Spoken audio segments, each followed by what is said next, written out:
Is Iran now on the brink? Why US has become so much interested in Iran protests now?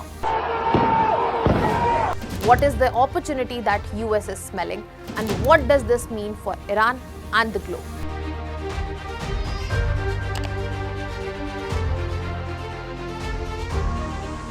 For international relations, Iran is not just another country. It is the strategic pivot in West Asia. And that is why the protests in Iran have drawn attention directly from the United States. Hello everyone, welcome to Vajram and Ravi's Flash News. My name is Shubhangi Singh, and today we are going to understand that why there is so much interest of US in the ongoing protests that we are seeing in Iran. So let us begin with understanding that what exactly is going on in Iran. When we talk about Iran protests, it is not something that has emerged in a day. This is something that has been unfolding from the last 1 month and more. And when we talk about this very protest, it is not coming from a single reason, but from multiple reasons that have been layered over one another. Be it governance, where fear was used as a tool, be it the economic distress the country was in, and the suffering that the common man had to see. And that is why we get to see that these nationwide protests are not isolated. They are rather bringing in all economic classes, all ethnicities, and they are going beyond ideological lines as well. If we talk about the trigger of these protests, it might be seen towards economic distress, but the failure of governance, the usage of fear, and what Iran has seen as an Islamic state since 1979 under this particular rule has brought it up to this stage. Yes, the economic distress made it the final trigger, where we saw the inflation going way beyond 40%, where we saw the currency of Iran, that is Rial, it collapsed, and there was also immense price shock even in terms of staples such as oil, chicken, etc. And this is where we get to see that the masses have come together to show their dissent finally, and they have given up on fear. Even when we are seeing in Iran that this is being resisted, and this rapid revolution which is turning into a systemic political dissent, there we are getting to see that state is not responding with understanding, the state is not responding with the respect of dissent. Rather, there are massive firings, there are internet blackouts, and there is use of the army and also the militias present in Iran. Now, when we are talking about what has exactly unfolded, if you want to understand this in detail, I have already covered it in another video of Flash News, where you can understand the historical background, how Israel is involved in this situation, and everything around it. But now, what we get to see in the nationwide protest is that it is not about the economic distress. It is also about the rights which have been succumbed in the country. It is also about the clerical authority, how people have been limited by one supreme leader, how army shows the dominance. It is the IRGC, the revolutionary group, which is dominating and which controls what happens in Iran. And if we talk about the succession, there is no particular process, there is nobody in sight, and all of this has culminated into an absolute chaotic situation, which leaves a huge vacuum for external powers to come in and situate their dominance. And this is where US has decided to add another country to their list, because as I said, Iran is not just another country.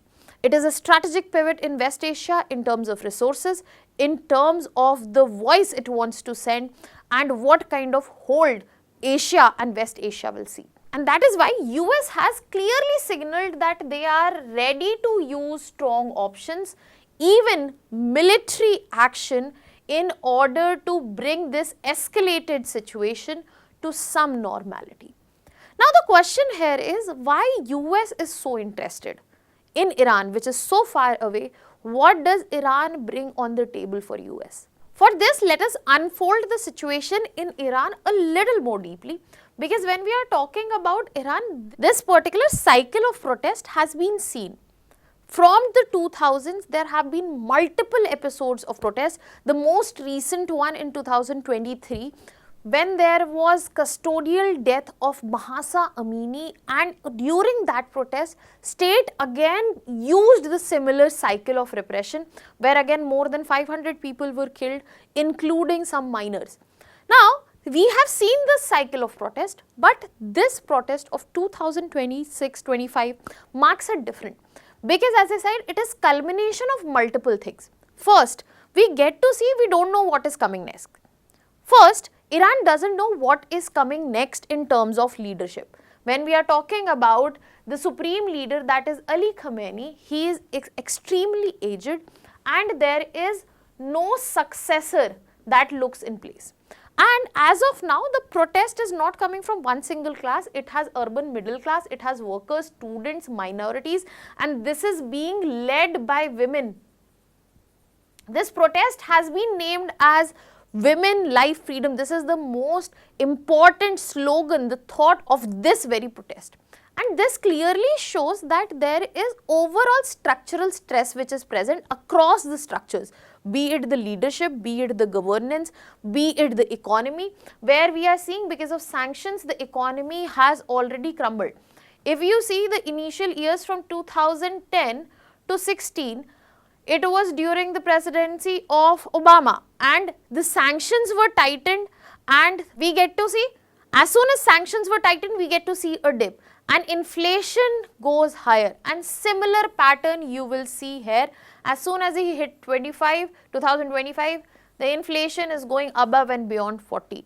And the government does not know what to do, how to control it, how to put it to rest. And this is where we also get to see that this is not just about protest, it is about bringing the elite down.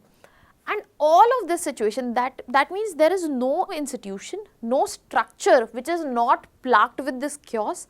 That is what gives a window to US to step in. And the main cause, the core reason that they are going to use is the human rights optics. As I just mentioned, that this adds Iran to US list because US is on a spree where they want to target every strategic geography, be it Venezuela, be it Colombia, be it Greenland and whatnot. Cuba has also been talked about. Now, in this very context, let us see what US has been reacting as. There have been direct statements by President Donald Trump where he has talked about that all options are on table and what he wants to do is support the Iranian civilians. Now, when we are talking about the support to Iranian civilians,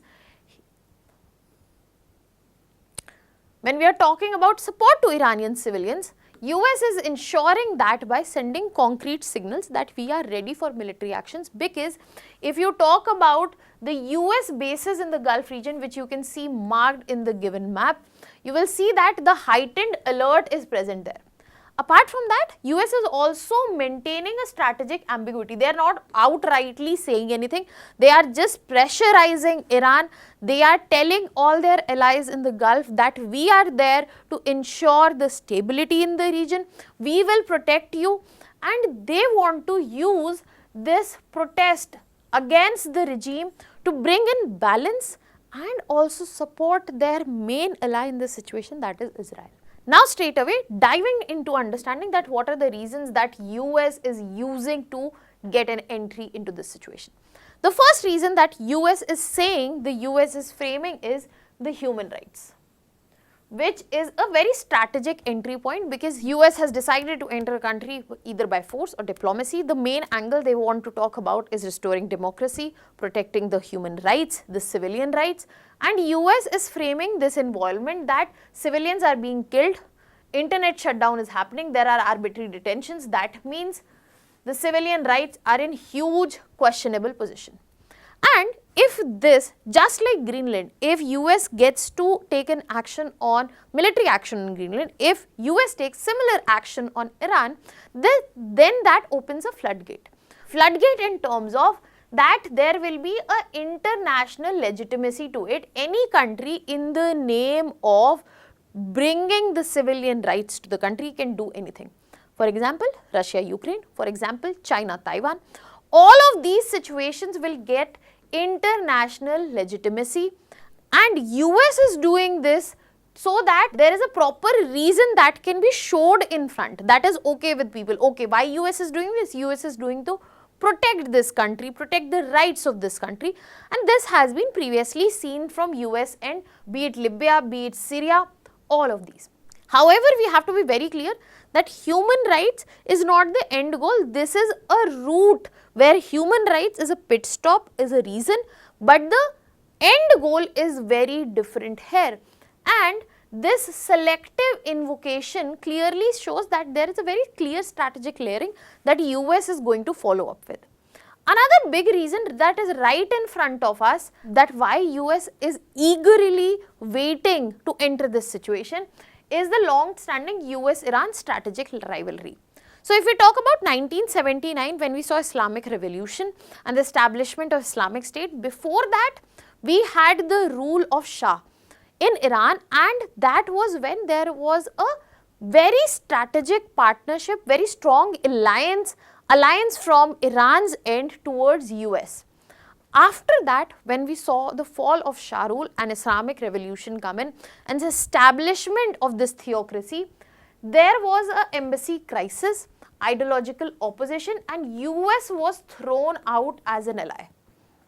After that, there have been constant friction point where US does not want Iran to follow up on their nuclear program, be it the Iran-Israel conflict that we saw last year, be it the ballistic missiles that Iran has been developing, and the proxy warfare that Iran supports in the main frame of axis of resistance. Iran remains the main supporter of axis of resistance, be it Houthis, be it Hezbollah, Iraqi militias, all of them. And that is why US sees this protest as an opportunity to address all of this. It will weaken Iran's regional presence and it will disrupt axis of resistance. It will disrupt IRGC's external position which is present. And all the friction points that US has seen, they will be diminished. Now, US has an internationally legitimate reason, human rights. US gets to dissolve all their problems they have had with Iran, and US also gets to come out as the hero in the regional picture. Why?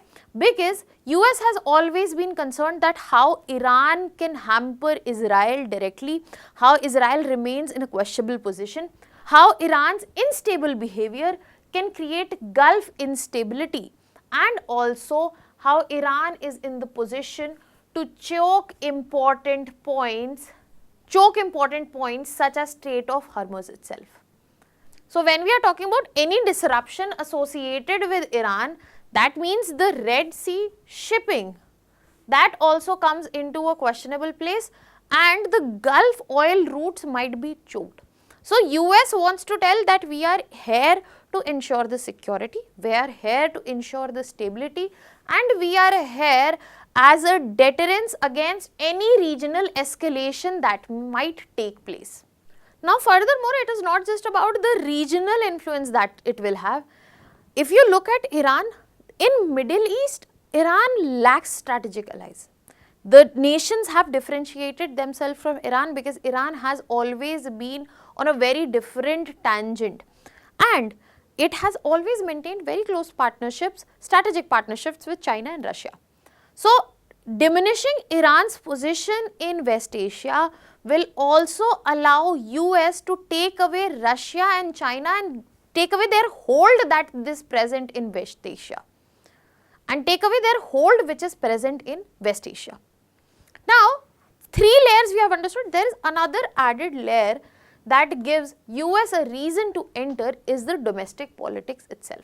So when we are talking about President Donald Trump's presidency, it has just been 1 year, and the projection of strength that he is showing for making America great again, taking out the adversaries, making sure even the friends are real friends, be it through coercion, and bringing in resources left, right and center, no matter how through the means, exiting international organization. President Donald Trump is trying to bring in projection of strength and also a distraction from the issues that are existing in the domestic economy. So all in all, what we get to see, that the protest narrative easily fits that they are ensuring freedom and they are going to take away this authoritarianism framing away from this country. So, Iran policy for US as of now is not just managing foreign policy on multiple strategic lyrics, but also ensuring a domestic political signaling in this end. And based on this, US is considering not an invasion, but making sure that Iran bleeds with 1,000 cuts, where US is considering to target all the domains where they can ensure graduated escalation, giving Iran the chances to come and join hands with the US or follow their lines, whichever direction they want. And that is why US might use pressure and bring in gradual escalation without going for any ownership in this context. And that is why Iran is very clear of intent of what US is trying to do, and that is why they have stated that this protest that we are seeing unfolding, this is a foreign conspiracy. Iran is ready to retaliate, and this means that this might open another Pandora box that we need to consider. It will increase the proxy retaliation. That means the axis of resistance, which is in hand with Iran, might create a lot of instability in West Asia. Strait of Hormuz, for which US is saying that we are here, we have everything required to make sure that there is stability, the energy choke points are not going away, Iran can disrupt that. And Iran is going to make sure that US's ally right in the neighbor, that is Israel, pays for what US is trying to do. So as of now, yes, Tehran is going for not just repression but also nationalism in this extreme scenario, bringing in the external enemy narrative. But the problem in Iran is real. It is not going to go away. It might open the doors to change in the regime. To some it might be good, to some it might be bad. But what lies ahead will have multiple geopolitical implications, and it will reshape the balance of power.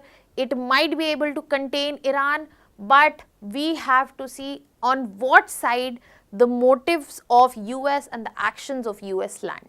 Now on this note, I'll be leaving you with a prelims practice question. You can put down your answers in the comment section. I'll be revealing the answers in the upcoming videos. That was all from my side. Thank you so much.